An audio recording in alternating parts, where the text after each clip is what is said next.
In this lecture, I'm going to cover section 1.2, which is right triangle trigonometry. And we're going to start with the 6 trig functions, which I'm sure a lot of you are familiar with, right? Sine, cosine, tangent, and the reciprocal functions. Those should sound familiar.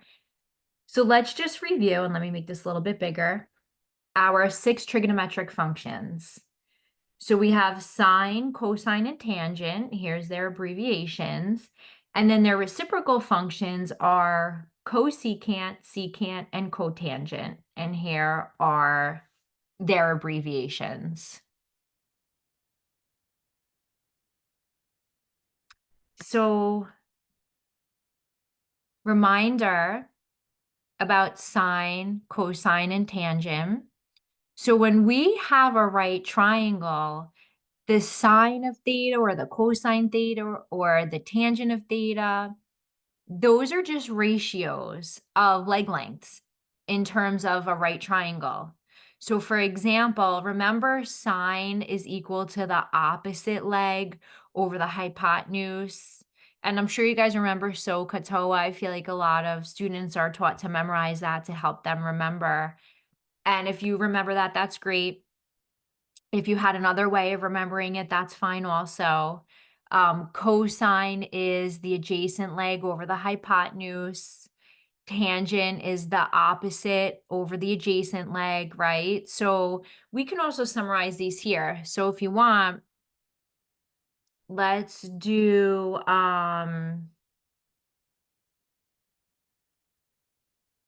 this. Here's a triangle with angle theta. So relative, let's use theta as our reference angle, right? The hypotenuse, let's just review some things in a right triangle, right? The hypotenuse is the angle that's across from the hypotenuse is the leg that's across from the right angle. So in this case, this leg would be the hypotenuse. And then the other two legs, we usually just call the opposite and the adjacent leg. So if this is theta, opposite theta is going to be this leg, and then adjacent means next to, which would be the bottom leg. So we'll call that A. So the sine of theta is equal to the opposite leg, the length of the opposite leg divided by the length of the hypotenuse. So O over H, that ratio. It's a leg length ratio. Cosine theta is equal to the adjacent leg over the hypotenuse. And then the tangent of theta, let me just write this a little bit lower. So remember, tan theta is equal to the opposite leg over the adjacent. Now here, this A, B, and C that I have in the standard definition in the notes, that's just instead of using A, O, and H for the legs. In this triangle down here, the book was just using A, B for the two legs, and then C for the hypotenuse. But it's the same ratios, because C is the hypotenuse, right? We have the adjacent over the hypotenuse, and so on and so forth. Opposite over hypotenuse. So I'm just using O, A, and H. Now, cosecant is the reciprocal of the sine function. So cosecant theta is the reciprocal of sine. So sine is opposite over hypotenuse, so the reciprocal would be the hypotenuse over the opposite leg. Secant is the reciprocal of cosine, which is going to be hypotenuse over adjacent. And then the tangent is the reciprocal, I'm sorry, cotan of theta is the reciprocal of tangent. So cotangent is going to be adjacent over opposite. So those are our right triangle definitions of our 6 trig functions. And all these are our ratios. They're leg length ratios in a right triangle. So in general, the trigonometric functions of theta, and there should be a space here, depends only on the size of angle theta and not on the size of the triangle. And before we look at an example, let me just remind you of the relationship between the leg lengths. So let's say, for example, this is leg A, this is leg B, this is leg C.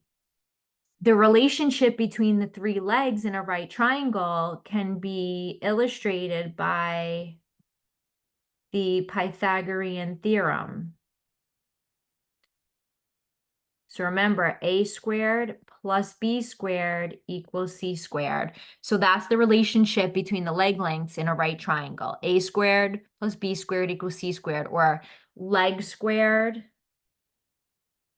plus leg squared equals the hypotenuse squared. That's just another way to think about it. So let's practice. So example 1, find the value of the 6 trig functions of theta in each figure. So what I'm asking for is sine, cosine, tangent of theta, and then the reciprocal functions. But in order to get those 6 trig functions, if you're using a right triangle, you need to know all the leg lengths. So let's look at A. So we have the bottom leg B is equal to 4. This leg A is equal to 3. But you see how C, we weren't given its measurement. So before we could find these 6 trig functions of theta, which is right here, we need to solve for C. So we're going to use the Pythagorean theorem. So don't forget, a squared plus b squared equals c squared.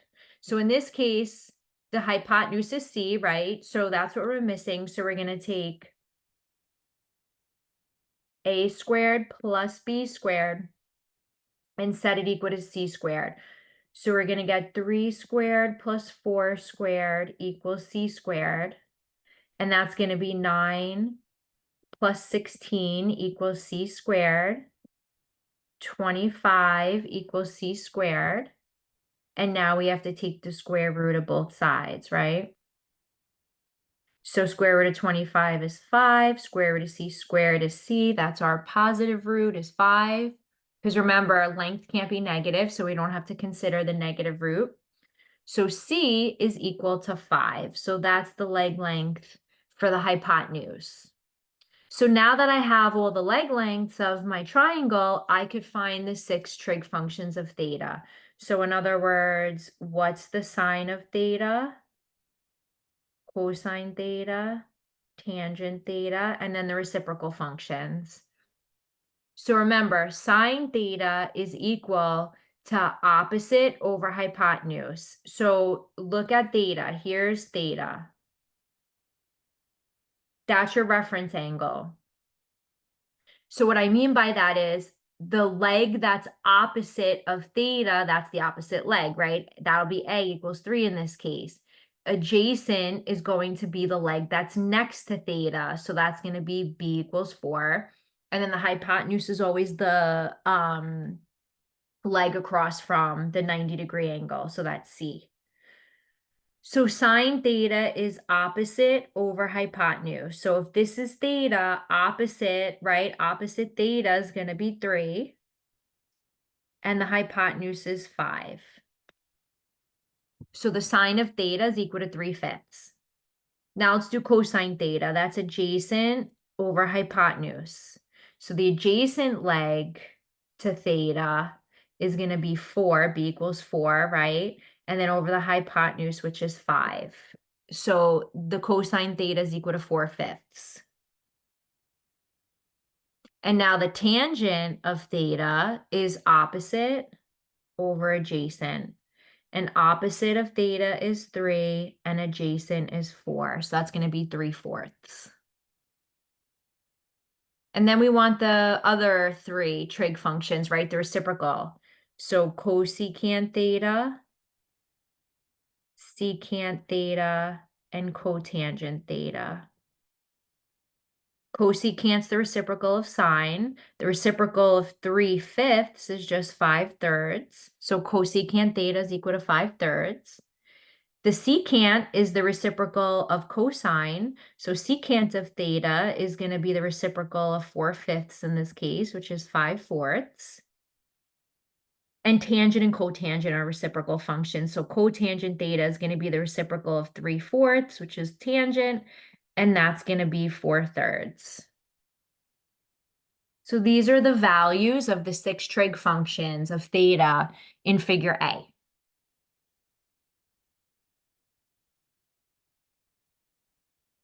So now I want to do the same exact thing, except for triangle B. So let's look at triangle B. I have triangle ABC. Here's theta. But I'm noticing I'm missing this leg length here, the one across or opposite of theta. So we have to solve for that first. So let's just call that. So a lot of times when a triangle has letters to denote, capital letters to denote the angle, if you take the lowercase version, you could label that for the leg directly across the angle. So for example, angle A is here. So the leg directly across would be lowercase a. Here's angle B. So the leg across would be lowercase b. And then here's angle C for the right angle. So across would be 29 is equal to lowercase c. That's just typical notation that we use. So we're missing A, right? We don't know what leg A is equal to, but we could use the Pythagorean theorem. So A squared plus B squared is equal to C squared. So we're going to have A squared plus 21 squared is equal to 29 squared.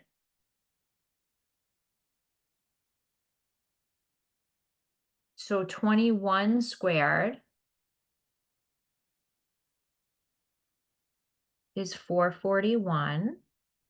And then 29 squared is 841. So let's subtract 441 from both sides. So 841 minus 441 is going to be 400. So we have A squared equals 400. And then we have to take the square root of both sides.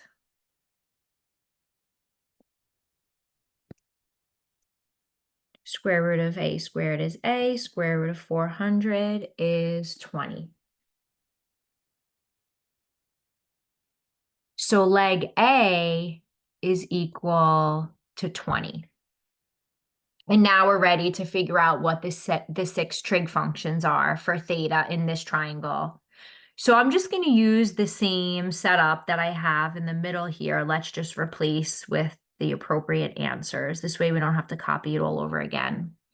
So now we're looking at triangle, the triangle that's in part B, right? This one on the right. So sine theta is going to be opposite. So opposite theta is 20 over hypotenuse, which is 29. So 20 over 29 would be sine theta. Cosine theta is going to be adjacent over hypotenuse. Adjacent to theta is 21. And then over the hypotenuse, which is 29.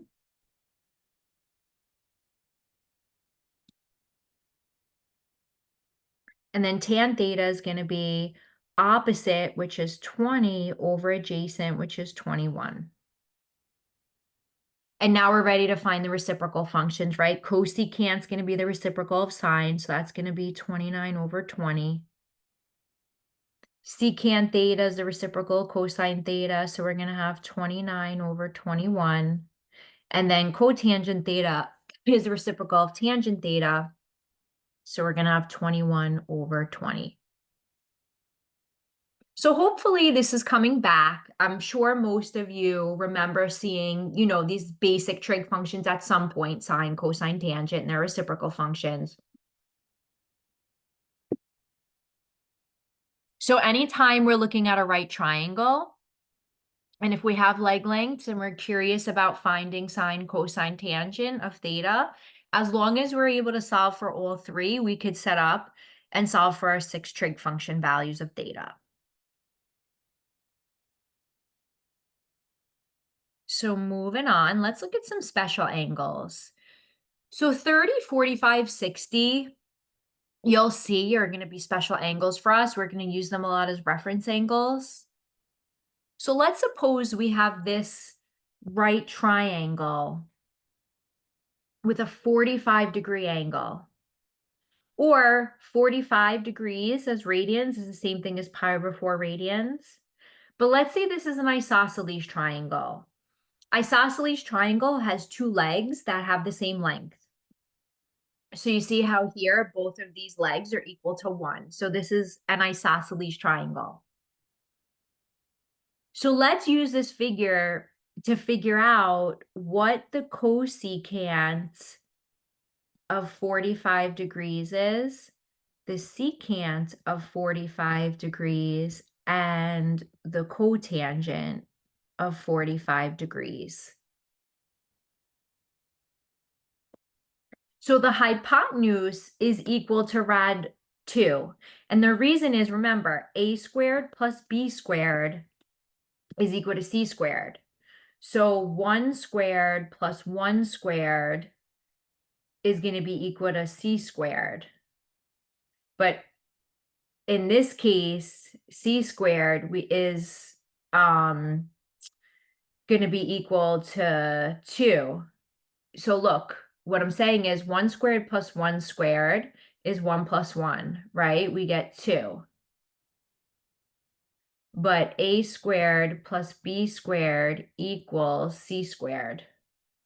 This represents c squared, right? So if we take the square root of both sides, we get the square root of 2. So that's why this leg is equal to the square root of 2.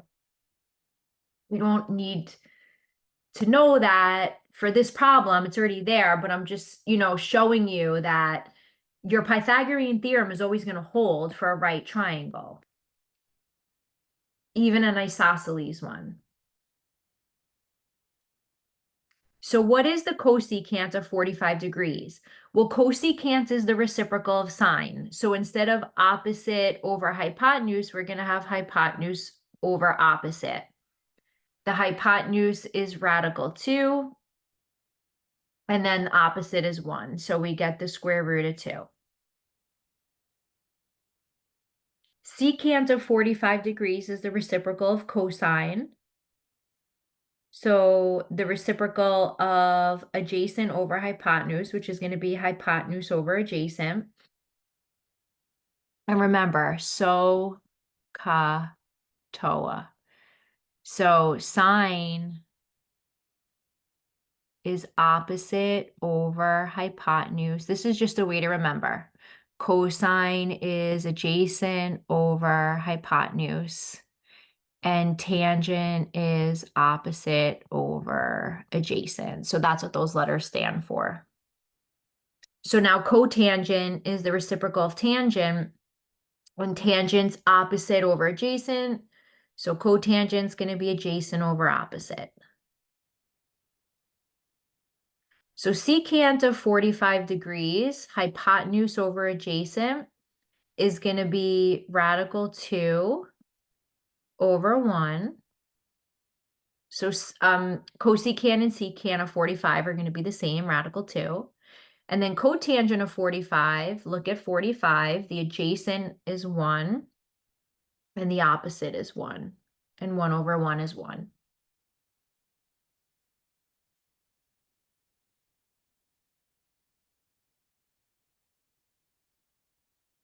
Let's look at a right triangle that has a 30-degree angle in it. And it also has a 60-degree angle in it.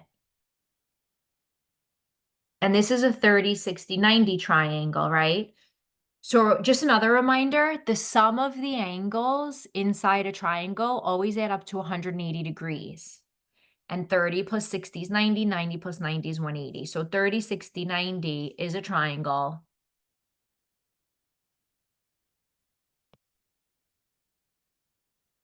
So imagine we have this special triangle here, where really what I did was, if you look, you see how this side that's dashed is like a mirror image of the triangle on the left. So this angle is 30 here, and then this angle is 60. So you see how I have a triangle, really a big triangle whose angles are 60, 60, 60, right? Because 60 times 3 is 180, but we chopped it in half. So if we chop that triangle in half, we formed two triangles that each have a 90-degree angle, right? And this angle is 60, but half of 60 is 30, and then we have this 90-degree angle, right? So let's look at that special triangle. So here's a 90-degree angle, here's 60 degrees, here's 30 degrees. This side of the triangle is 2, the base is 1, and then this leg is the square root of 3. So let's find the tangent of 60 and the tangent of 30. So the tangent of 60, so look at the 60-degree angle. Remember, tangent is opposite over adjacent. So the leg opposite is the square root of 3, and the adjacent is 1. So we get the square root of 3. Now let's do the tangent of 30 degrees. So now look at the 30-degree angle. Tangents opposite over adjacent. So the leg opposite of 30 has a leg length of 1. And then the leg that's adjacent to 30 degrees is the square root of 3. So we get 1 over the square root of 3 for the tangent of 30 degrees. Now you see how I said here, if a radical appears in the denominator, rationalize the denominator. And we did that early on in the semester. We were practicing rationalizing the denominator because we were going to need it for trig. So a lot of times when we set up these ratios, we're going to have a radical in the denominator, and it's just not proper to write it that way. So we rationalize the denominator. So remember how we do that. Take the radical in the denominator and multiply the numerator and the denominator by the radical. So in this case, radical 3 over radical 3. 1 times radical 3 in the numerator is radical 3, and radical 3 times radical 3 is 3. So the tangent of 30 degrees is radical 3 over 3. And now we rationalize the denominator. Now, the reason I use these two examples here with this special triangle that has a 45-degree angle and this special triangle that has a 30 and a 60-degree angle is because if you remember trig from the past, if you've been exposed to trig before, you've probably seen or had to memorize a table of values for our special angles, 30, 45, and 60. But I want you to understand where these values come from. It just comes from calculating sine, cosine, and tangent of these special angles, 30, 45, and 60 in these triangles above. So for example, look what we got for tangent 60. We got radical 3. And if we go to this table, go to the tangent of 60 degrees, look what it is. It's radical 3. Because whenever we have a triangle that has a 60-degree angle in it, a right triangle, the other angle has to be a 30-degree angle, and then we have this special triangle, 30, 60, 90, and these ratios are always going to be the same. And look, tangent of 30 degrees, we got radical 3 over 3. So let's go to tangent of 30 degrees on this table. Look, radical 3 over 3. So these values just come from comparing the leg lengths of a right triangle, right, for the particular ratios, whether it's sine, cosine, or tangent. So anytime we want to find the sine of a 30-degree angle, it's always going to be 1/2. Look, here's my 30-degree angle in this triangle right here. Let's do sine of 30, right? Sine of 30, sine is opposite over hypotenuse. Look, opposite is 1, hypotenuse is 2. There's your 1/2. Cosine of 30 is always going to be radical 3 over 2. Look, again, here's 30. Cosine is adjacent over hypotenuse, radical 3 over 2.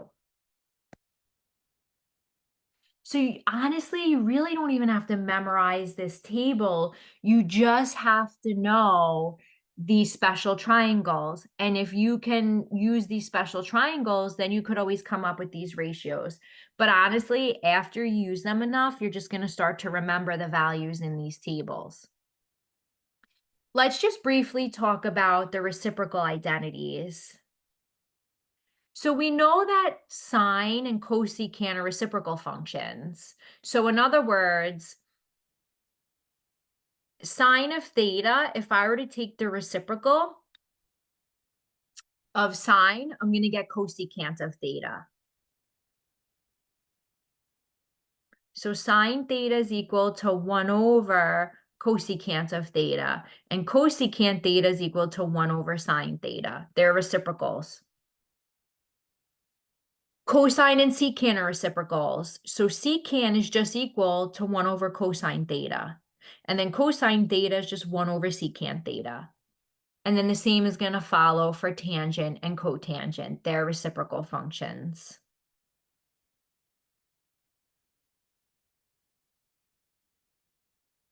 So let's look at example 2. So given that sine theta is equal to 2/3 and cosine theta is equal to square root of 5 over 3, find the value of the 4 remaining trig functions. So we have sine and cosine.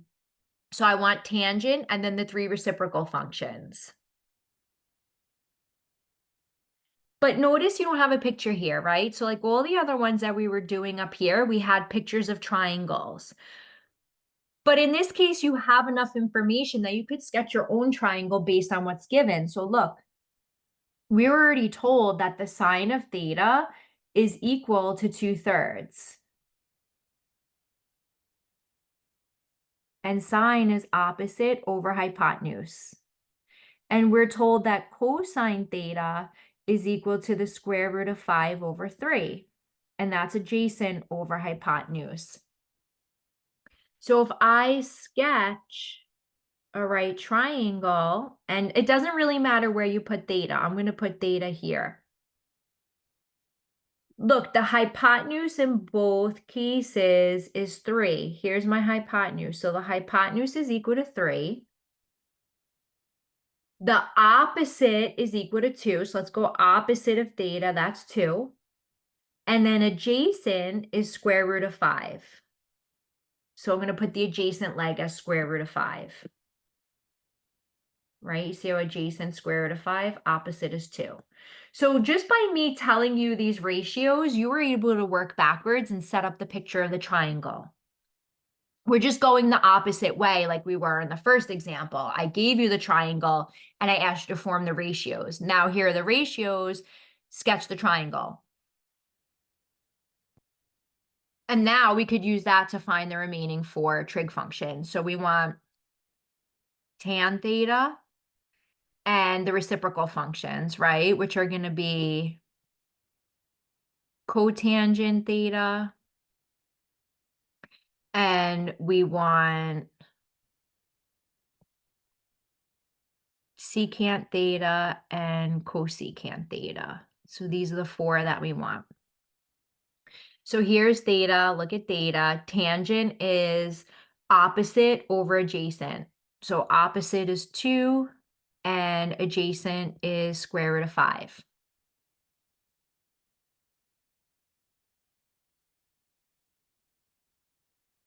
Let's rationalize the denominator. So multiply the numerator and the denominator by the square root of 5. So we're going to get tan theta equals 2 radical 5 over 5. Now that'll let us get cotangent theta, right? Because cotangent is just the reciprocal of tan theta. So if tan theta is 2 over radical 5, then cotangent theta is going to be radical 5 over 2. So we're halfway there. Now we want secant theta, which is the reciprocal of cosine. Cosine theta is radical 5 over 3. So we're going to have 3 over radical 5. Rationalize the denominator. So multiply by rad 5 over rad 5. And we're going to get 3 radical 5 over 5 for secant theta. And then cosecant theta is the reciprocal of sine. Sine is 2/3, so the reciprocal is going to be 3/2. And those are the trig values for the remaining 4 functions: tangent, cotangent, secant, and cosecant. Again, all based on the right triangle.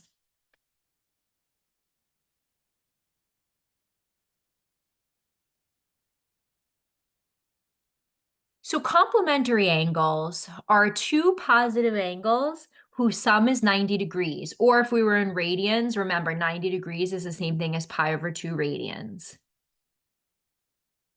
So for example, two complementary angles could be a 20-degree angle and a 70-degree angle, right? Because 20 plus 70 is 90. So these two angles are complementary. They're complements of each other because their sum is 90. And the way I got, if I said, okay, what's complementary to 20 degrees? I knew it was 70 because 90 minus 20 is 70, right? So any pair of trig functions, f and g, for which f of theta equals g of 90 degrees minus theta, and g of theta equals f of 90 degrees minus theta, they're called cofunctions. What does all that mean? That just means that if we have two complementary angles, their trig functions for each angle, right? So let's say, for example, the like sine and cosine are cofunctions because you stick a co in front of sine, you get cosine. For complementary angles, the cofunctions, they're going to be equal. That's what this is saying, and they're called cofunctions. So for example, let's go back to this pair of 20 and 70. They're complementary, right? So that means that the sine of 20 degrees is equal to the cosine, because sine and cosine are cofunctions.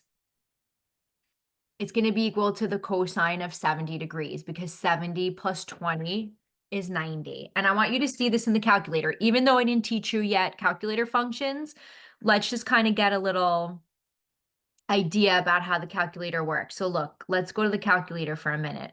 First, go into mode. Make sure you're in degree mode. So just arrow down and over and hit enter on degrees. If you're already in degree mode, you don't have to change anything.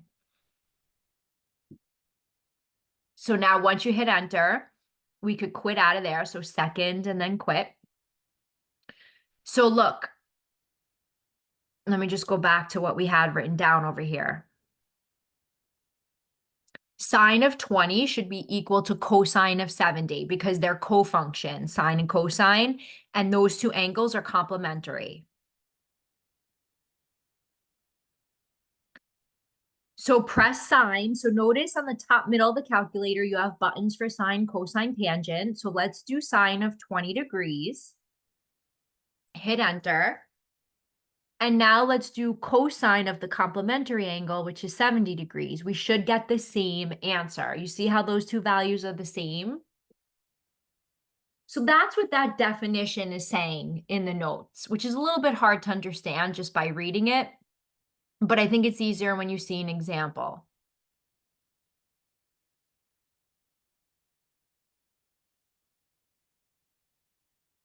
So sine and cosine are cofunctions. Tangent and cotangent, because we're just putting a co in front of it, are cofunctions. Secant and cosecant are cofunctions.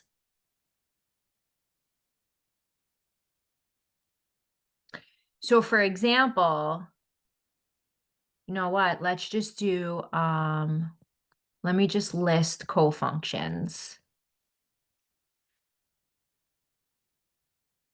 So sine and cosine are cofunctions. tangent and cotangent.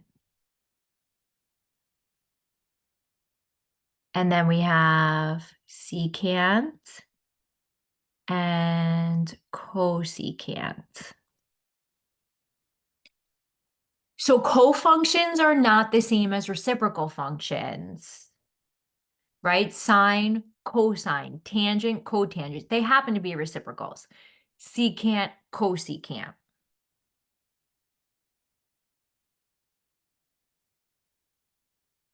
So look, example 3. Find a cofunction with the same value as the given expression. Sine of 46. Well, sine and cosine are cofunctions. So the cosine of what angle is going to have the same value as sine 46? Well, it's complementary angle, right? So what's 90 minus 46, right? So 90 minus 46 is going to be 44.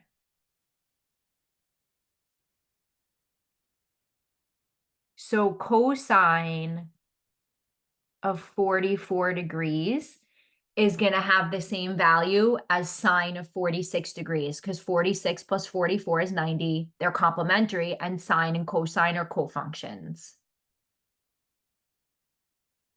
So look, let's do another one. B. Cosine of 72. Cosine and sine are cofunctions. What angle is complementary to 72? So in other words, what's 90 minus 72, right? So we're going to get 18. So the sine of 18 degrees has the same value as the cosine of 72 degrees.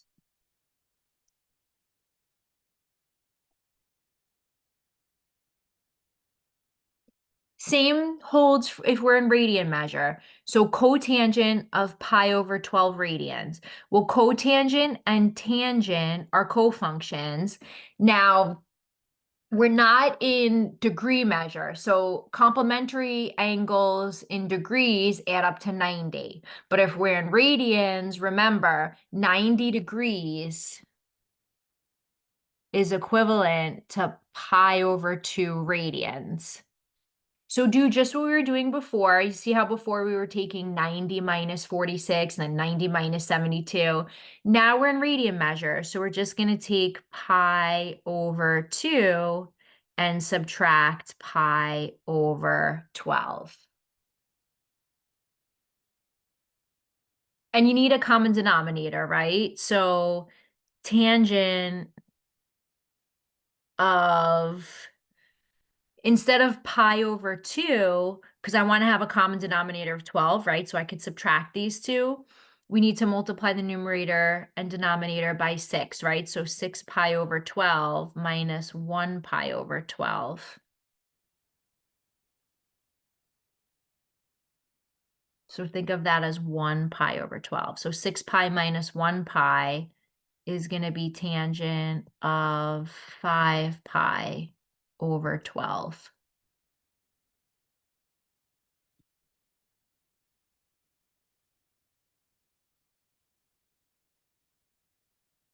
So those two functions are going to have the same value.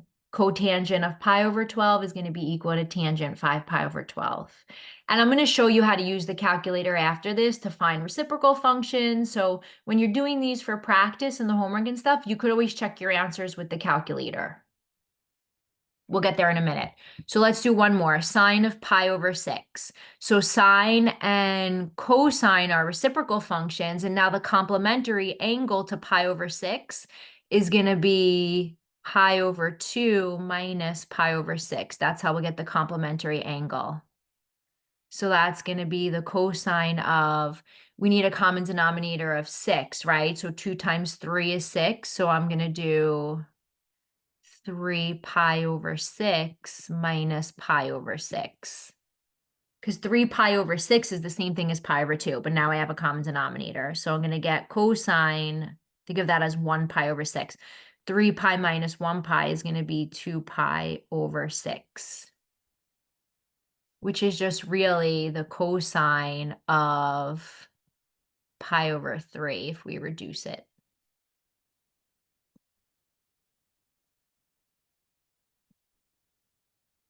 Okay, so that's how we find cofunctions.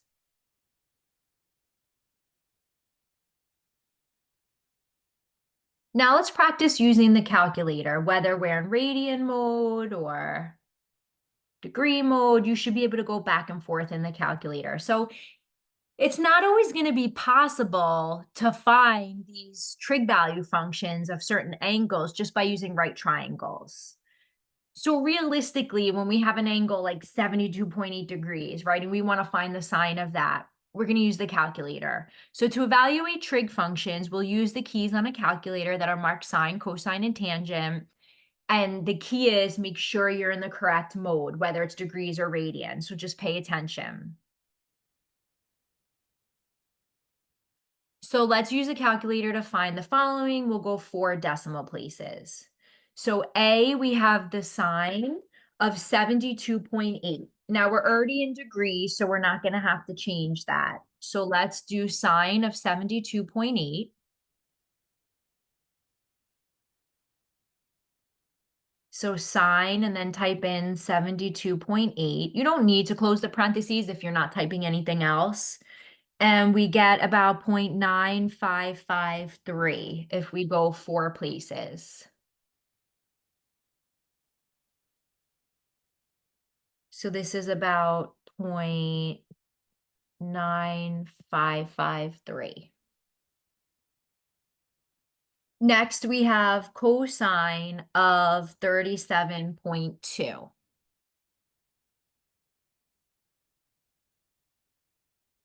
So type in cosine and then 37.2. And to 4 places, we get about 0.7965.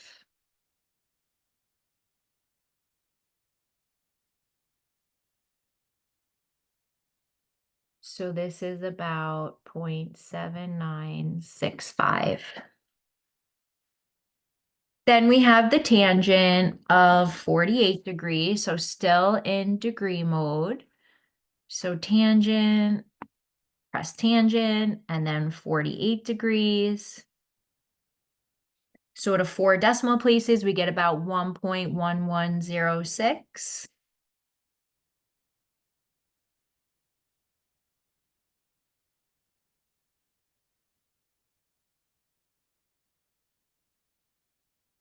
Now notice on the calculator, so next we want cosecant of 58.3 degrees. So we're still in degree measure, but now we want cosecant, which is the reciprocal of sine, right?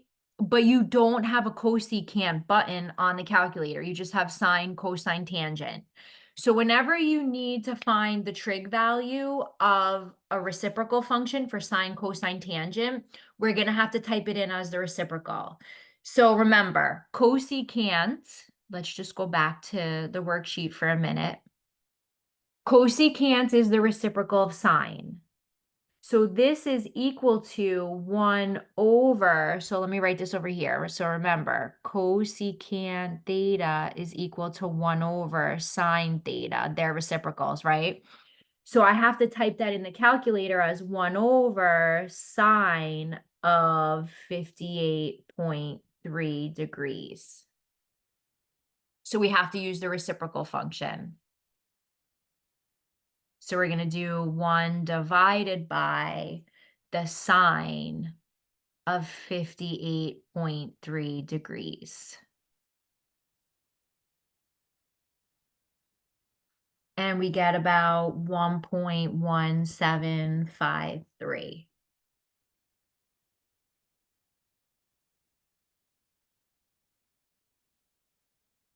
So this is 1.1753 approximately.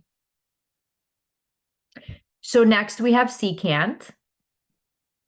And cosine theta is the reciprocal of secant theta. So if I want secant theta, I'm going to do 1 over cosine theta. So for this one, we're going to type it in as 1 over cosine of 125.6 degrees.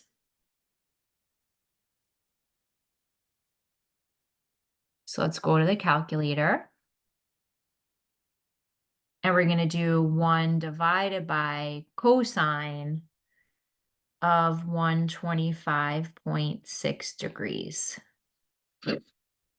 And to 4 places, we get negative 1.7179. And you'll see trig function values can be positive or negative.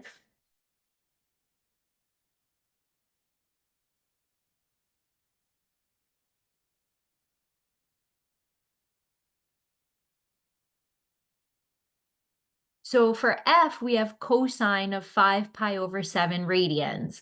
So now we're in radian mode. So on the calculator, you just have to make sure that we change to radian measure. So we want cosine of 5 pi over 7. So let's go back to the calculator.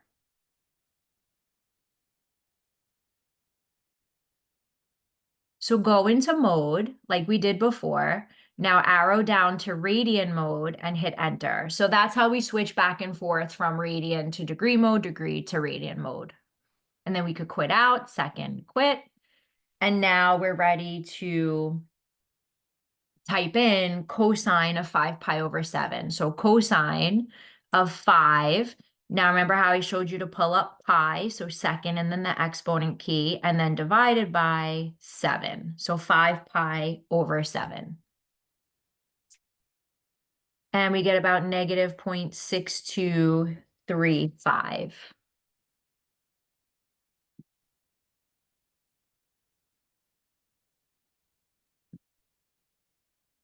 So this is approximately negative 0.6235.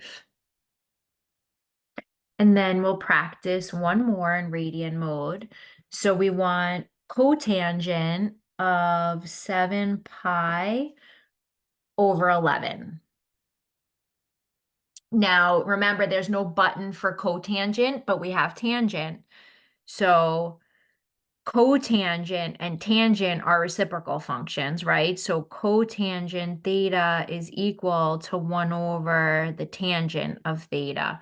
So we're going to have to type this in as 1 over the tangent of 7 pi over 11.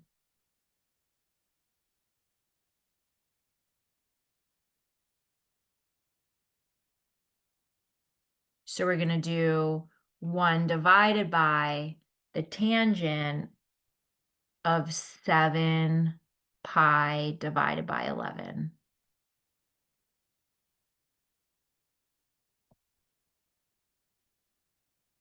And we get negative 0.4567.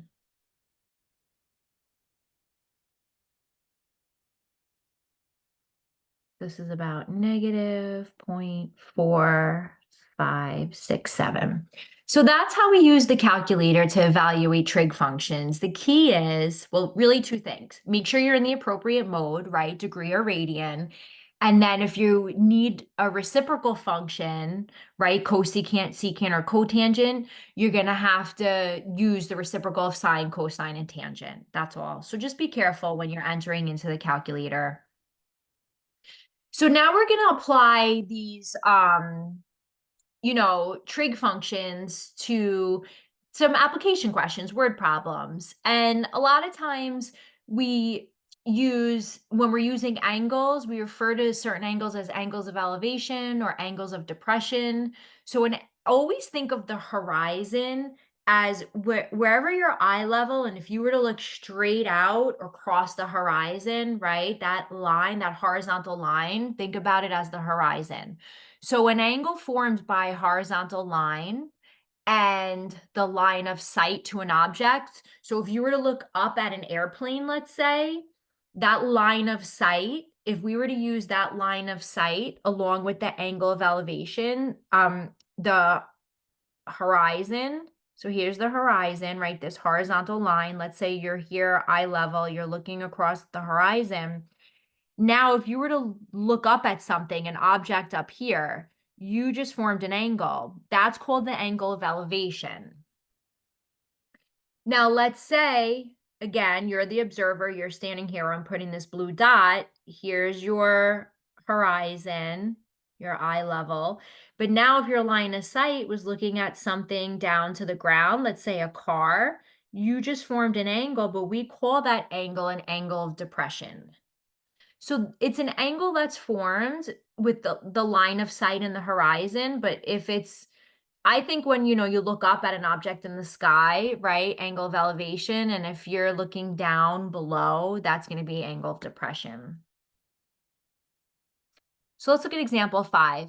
It says the irregular blue shape in the figure represents a lake. So here's a lake. The distance across the lake, we're just going to call it A. It's not known. To find the distance, a surveyor took the measurements shown in the figure. What's the distance across the lake? So we want to figure out what A is. This is the distance across the lake. But the surveyor took other measurements. The surveyor looked at the distance between C and A and figured that it was 750 yards. And then there's an angle of elevation here to the other side of the lake that's 24 degrees. And by doing that, look at what the surveyor essentially made, a right triangle, right? Where A is just the leg of a right triangle that has another leg length of 750 yards and an angle of 24 degrees. So let's use this angle like as our reference angle. So the angle that we're looking for is opposite, right? Isn't this opposite the 24-degree angle? But I also know the leg adjacent to the 24-degree angle.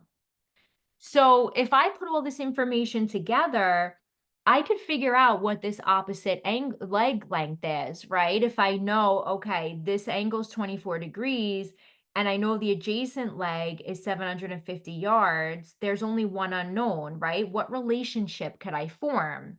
Well, remember, if we're looking for a trig value of an angle where we know or we could put together the opposite leg and the adjacent. What's opposite over adjacent, right? If I form that ratio, that's going to be tangent. So look, how about if I said, okay, the tangent of 24 degrees is equal to opposite, which is A, over the adjacent. I shouldn't have called that A. That was a wrong choice there. We could have just called that Y. Adjacent is going to be 750 yards. So you see how I set up a ratio that used the angle that I know and the leg that I know, but it also included the opposite leg that I don't know. So how come I didn't use sine or cosine? Sine and cosine both use the hypotenuse, and we don't know what the hypotenuse is, right? So it wouldn't make sense to put two unknowns in the same equation. I wouldn't be able to solve them. I have to use the information that I know, which is this leg right here and the angle, and make sure the unknown leg is in there. So this way we could solve.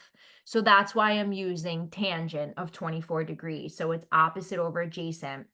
And now I can solve for A, right? Just think about this as tangent 24 degrees over 1 is equal to A over 750. We could just cross multiply, right? So 1 times A is A. That's going to equal 750 times the tangent of 24 degrees. And that I could just plug in the calculator, right? 750 times the tangent of 24 degrees. But we just have to make sure we go back into degree mode. So mode, go back to degree mode. And then now I could type in 750 times the tangent of 24 degrees. And we get about 333.92. And since we're measuring the length, let's go back to the problem, of or the distance across the lake, and we're in yards, right? You see how we're already measuring in yards. This is going to be about 333.92 yards, the distance across the lake.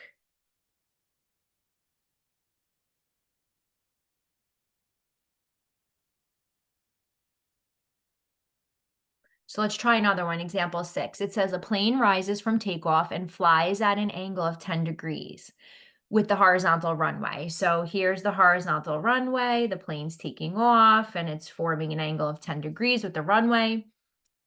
At that point, it's gained 500 feet. So in other words, it's 500 feet off the ground. So that's its height from the ground. What's the distance that the plane has flown? So in other words, what is this distance? The dashed line, right? That's the distance that it's flew. But if you think about it, we're forming a right triangle, right? The horizontal runway, right? The plane's forming an angle with this leg that represents the distance and then the height off the ground, right? And then here's my 90-degree angle. So the question is, what is C? And C happens to be the hypotenuse, right? That distance, because it's opposite the 90-degree angle. So use this angle of 10 degrees as our reference angle, right? That's angle A is just squeezed in over here because there's more room, but it's this angle right here. And we know the opposite, right? This is the leg opposite the 10 degrees. It's 500, and we're looking for the hypotenuse.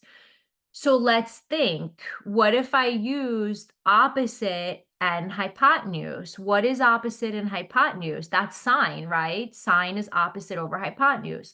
So what if I took the sine of 10 degrees and said, okay, that's equal to the opposite, which is 500 over the hypotenuse, which is C. We'll just call it C for now. I don't know what it is. That's what we're trying to solve for. So the sine of 10 degrees is equal to opposite, which is 500 feet, over the hypotenuse, which we're going to call C. So again, all we have to do is cross multiply.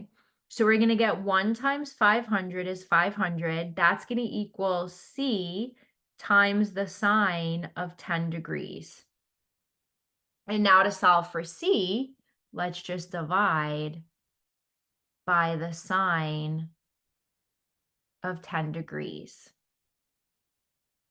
So C is going to be equal to, and you know what, I'll do this up here because I have more room. So 500 divided by the sine of 10 degrees is going to be equal to C. So now let's plug that in the calculator. So we have to take 500 divided by the sine of 10 degrees.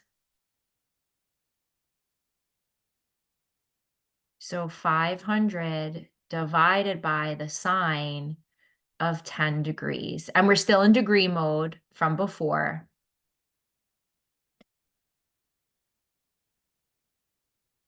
So we're getting about 2879.39, or let's just round to the nearest tenth. So like 0.4.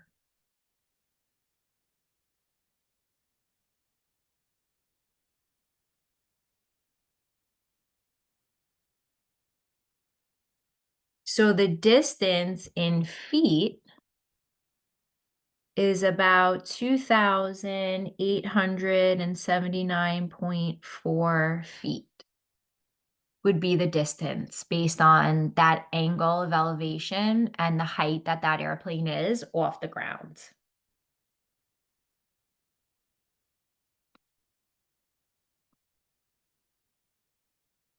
So those are just two examples of application questions, that involve these trigonometric, function values and knowing, the ratios based on a right triangle. And we could apply these, right triangles to realistic applications.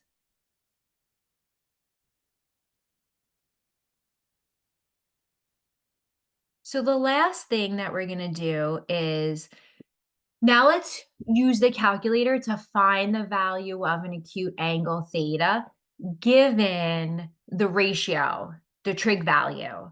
So you see how here in the ones above, let me just go up for a minute. You see when we were using the calculator before, I was saying, like, for example, A, find the sine of 72.8 degrees, and then we were finding the ratio, which is the 0.9553. Now I'm giving you the ratio, but I'm asking you to work backwards and figure out the angle. So for this, we're doing the inverse. So we would have to use the inverse function on the calculator. So let's go to the calculator for a minute. And I want to be in degrees, so we don't have to change the mode. We're still in degree mode. But for example, for the first one, I want sine theta such that the ratio is equal to 0.2794. So we know the ratio, but I don't know what the angle is. So that's when we have to use the inverse function on the calculator. So you see above sine, cosine, and tangent, like in blue, we have sine, and it looks like it's raised to the -1. That -1 is inverse. So that's sine inverse.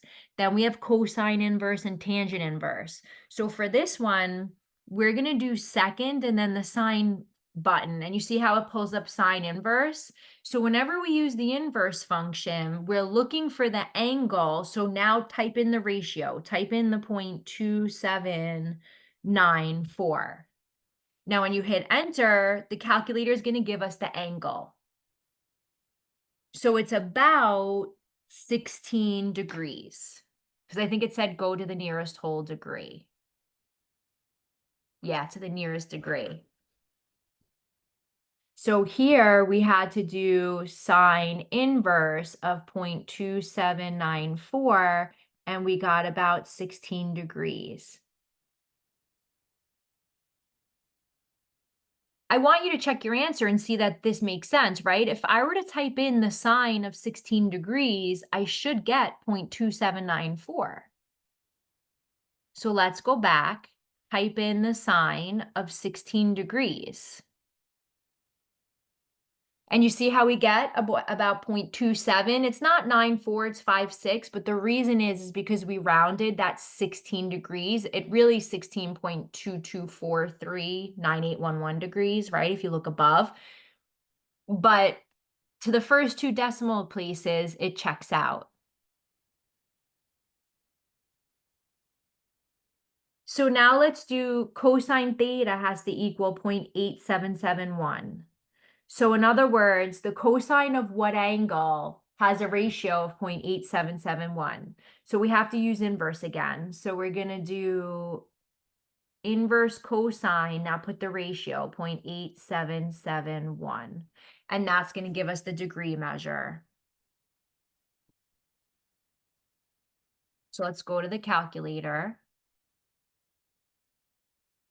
So we're going to do second cosine and then 0.8771. And to the nearest degree, that's about 29 degrees, right? 28.7 is going to be about 29 degrees.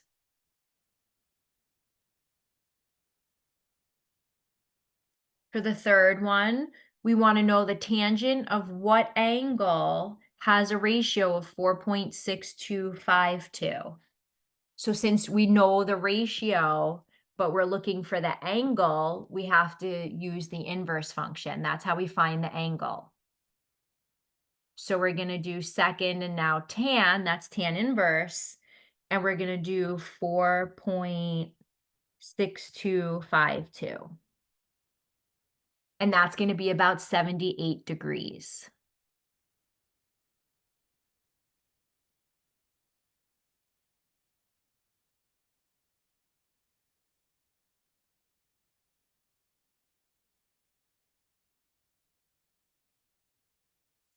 Let's do a reciprocal function. So cosecant theta has to equal 1.6254.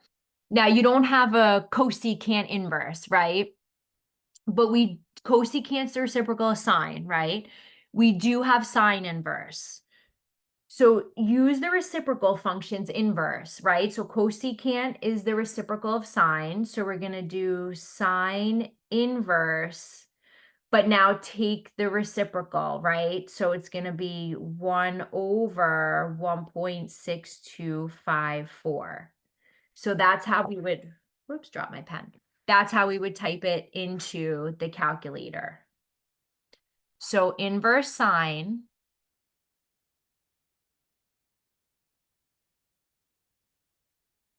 so first pull up the inverse function. So inverse sine, now take the reciprocal of cosecant.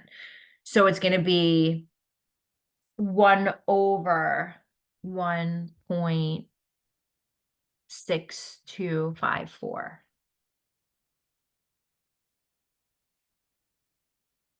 We get about 37.9 degrees, which is like 38 degrees, right?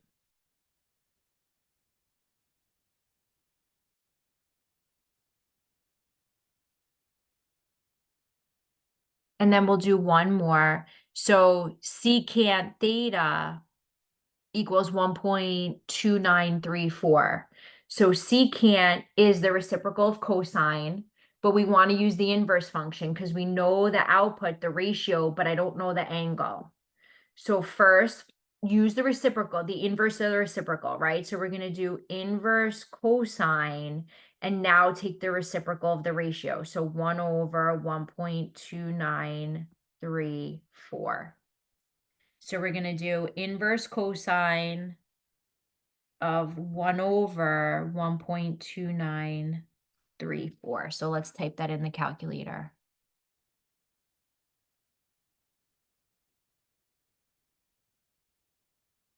So inverse cosine 1 divided by 1.2934.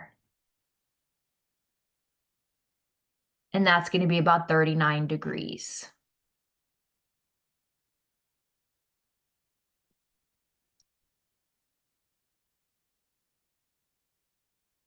Let's do the same thing, but for the next couple of examples, let's get our answer in radians, and we're going to round to 3 decimal places.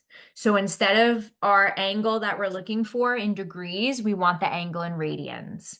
So the only difference with this is we just have to change the mode in the calculator to radian mode, right? So if I want sine theta equals 0.5693, I want the angle, so I have to do inverse sine of 0.5693. But let's change our mode because we want to be in radian mode now. So let's go over to the calculator,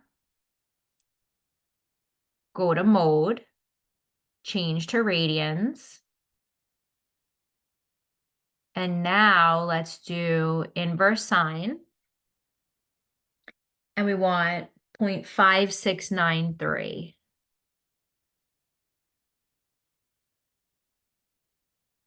And to 3 decimal places, we get about 0.606.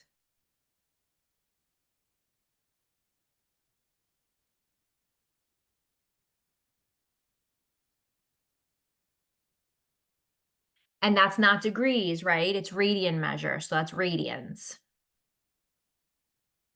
So let's look at B. Cosine of theta has to equal 0.4291. So we're going to do inverse cosine and then the ratio 0.4291. So we're doing inverse cosine 0.4291. So let's go back to the calculator. We're in radian mode. So second cosine, and now we want to type in 0.4291. And to 3 decimal places, we get about 1.127 radians. So this is about 1.127 radians. C, we have the secant of 1.7412. So we have to use reciprocal now, right? Because we don't have a secant button. secant and cosine are reciprocal functions, right? So we're going to do cosine inverse, and now the reciprocal of 1.7412, right? So 1 over 1.7412. So we're doing inverse cosine 1 over 1.7412.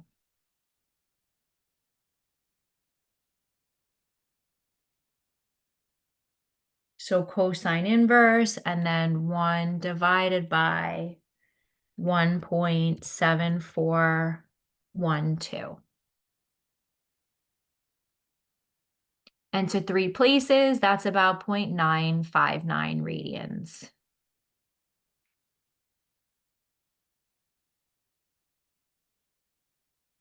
We'll do one more. We want the cotangent of what angle theta has a ratio of 1.6254.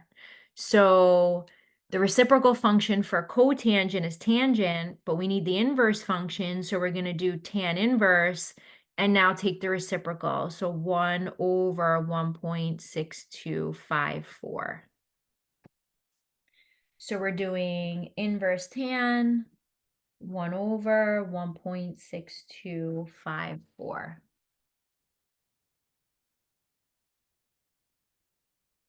So in the calculator, let's do tan inverse. Now 1 divided by 1.6254.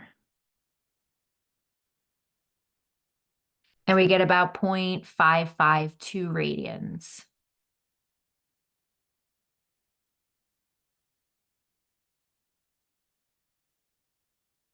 So 0.552 radians.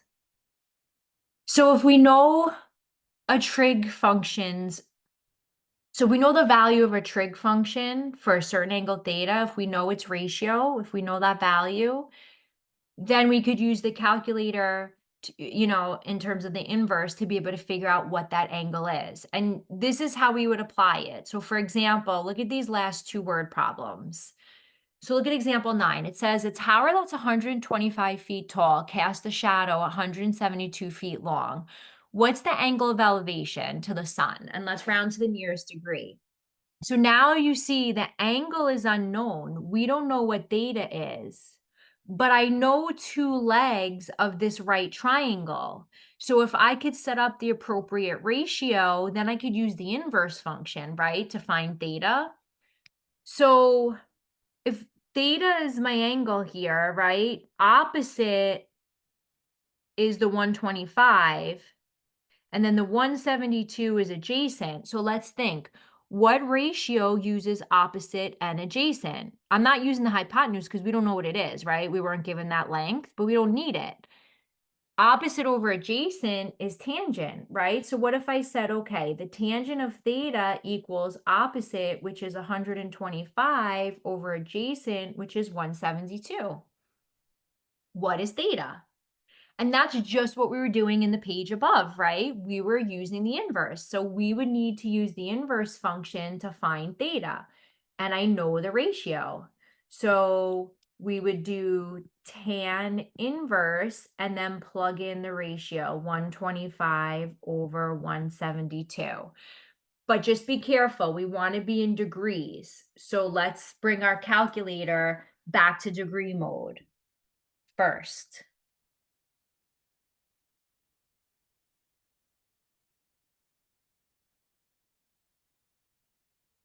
So mode, and then let's go back to degrees. So now let's do inverse tan, and we want 125 divided by 172. And to the nearest degree, that's about 36 degrees. So theta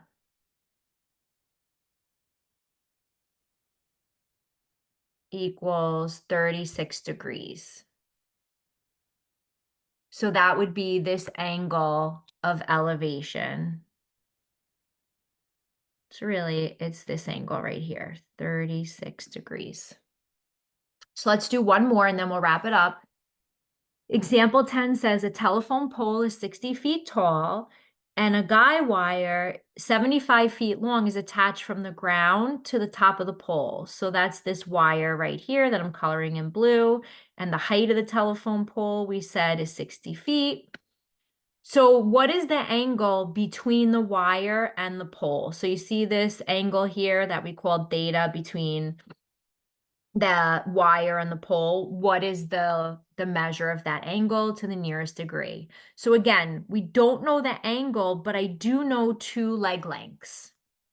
Now, the one across from the 90-degree angle is the hypotenuse, that's 75 feet. And then if my angle theta is this guy right here, this 60 feet, this leg is the leg that's adjacent. So what ratio can I set up that uses adjacent and hypotenuse? That's going to be cosine, right? Cosine theta is equal to adjacent, which in this case, that leg is 60 feet, and then over the hypotenuse, which is 75 feet. So now that I know that the cosine of my angle theta is equal to adjacent over hypotenuse, right? Or 60 over 75, I could use my inverse function to solve for theta, right? The missing angle. So let's do inverse cosine of 60 over 75.